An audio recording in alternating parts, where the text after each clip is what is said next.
বলছি আমি সরকারি ডিপার্টমেন্ট থেকে আসছি, বুঝলে তো? হ্যাঁ, বলো বলো। বলছি একটা চাকরি ছিল, করবে? কি চাকরি বলো? ওই পোস্ট ম্যাডাম, মানে আমি এখানে সেলাই করতাম। না না না, আর না। হ্যাঁ না না না, আর না। হ্যাঁ, তো মাইনেটাও ভালো ছিল। ডেড বডি এইভাবে সেলাই করবে? হ্যাঁ। হ্যাঁ হ্যাঁ, মোটেই না, করবে না? মোটেই না। করবে না? খুব ভালো চাকরি ছিল দাদা। না গো, মোটেই না। ঠিক করে খাবো। টোটো কিনলে কিনতে পারতাম। মানে কি কি করতে হবে বলো তো? মানে ফাড়াইগুলো সেলাই করা। তুমি কাটি, ও কাটি সেলাই কেটে দেবে, আর তুমি কাটি সেলাই করবে। মোটেই না, যাবো না। ঠিক হ্যাঁ? করে খাবো, সেও ভালো। মোটেই না, যাবো না। ঠিক হ্যাঁ? করে খাবো, সেও ভালো। যাবে না? চলো দুজনে করবো, চলো। না গো, বেশ খেয়েছি। যাবে না তাহলে? মোটেই না।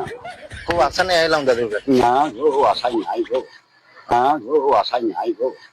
আমাদের গা হালকা। হ্যাঁ আমাদের গা হালকা। হ্যাঁ, হুম, তোমাদের গা হালকা। হুম। মানে তোমাকে এরকম কাজটা দিতাম, বুঝলে তো? তুমি রুমে থাকতে, হ্যাঁ। মানে খালি ফাঁকি দিত, তুমি খালি সেলাই ওরে বাবারে, মোটেই না। ঠিক করে খাবো, সেও শিকার। ওদিকে নেই। করবে না? বাবারে, মোটেই না। ঠিক করে খাবো, সেও শিকার। ওদিকে নেই। করবে না?